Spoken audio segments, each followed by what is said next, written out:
नमस्कार दोस्तों, आज जो मैं जगह आपको दिखाने वाला हूँ वो मेरे आराध्य श्री बांके बिहारी जी की जगह है और हम आज वृंदावन जाएंगे।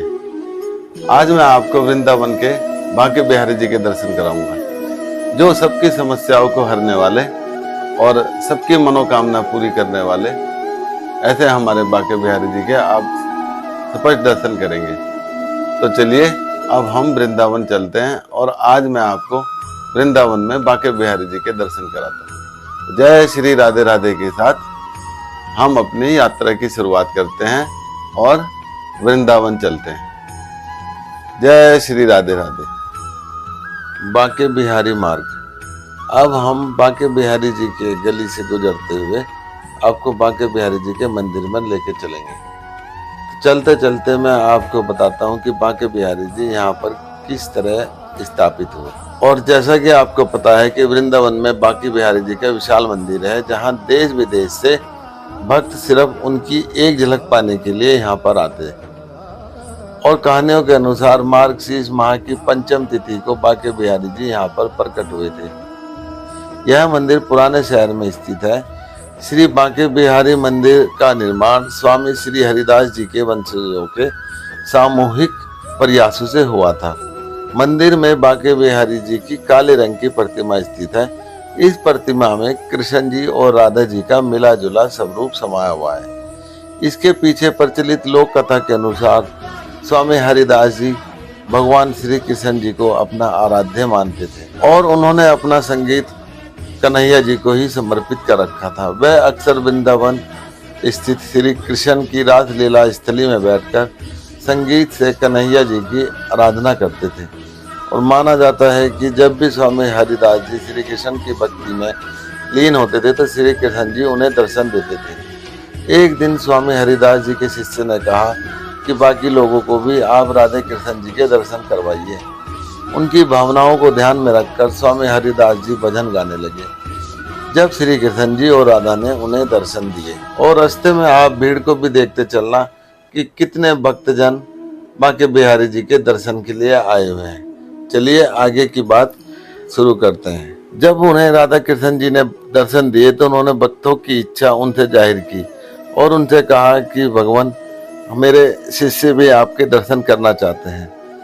तब राधा कृष्ण जी ने उसी रूप में उनके पास ठहरने की बात कही। इस पर हरिदास जी ने कहा कि कान्हा, मैं तो संत हूँ, तुम्हें तो मैं कैसे भी रख सकता हूँ, लेकिन राधा रानी के लिए रोज नए आभूषण और वस्त्र मैं कहाँ से लाऊंगा।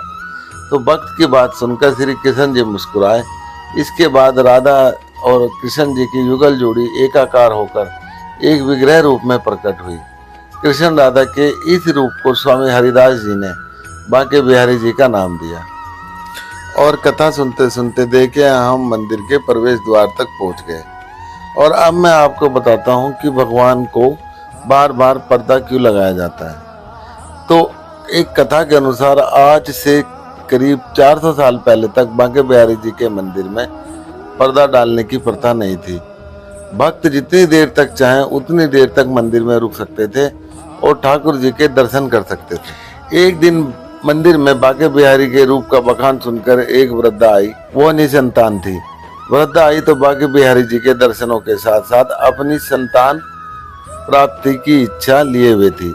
लेकिन जब उन्होंने बांके बिहारी जी के मनमोहक रूप को देखा तो वह एकटक देखती ही रह गई। ठाकुर जी के रूप को देखकर वृद्धा न सिर्फ अपने सारे दुख दर्द भूल गई, बल्कि उन्होंने बांके बिहारी को ही अपना बेटा मान लिया। वृद्धा अकेली थी और अपार संपत्ति की मालकिन थी, तो उन्होंने सोचा कि मैं अपनी सारी संपत्ति बांके बिहारी जी के नाम कर देती हूँ।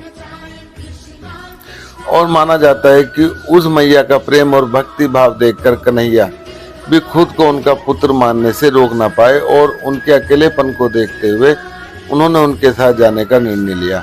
और जैसे ही वृद्धा अपने घर जाने लगी तभी बांके बिहारी जी भी उनके पीछे चल दिए। और जब अगले दिन मंदिर में पुजारी और अन्य लोगों को पता चला तो उन्होंने प्रभु को खोजना शुरू किया और खोजते खोजते वे वृद्धा के घर पहुंच गए, जहां उन्हें बांके बिहारी जी मिले।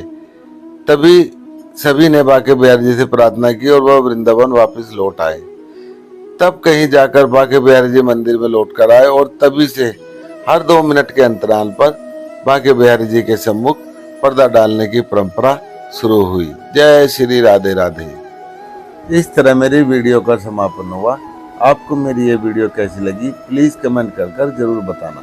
जय श्री राधे राधे।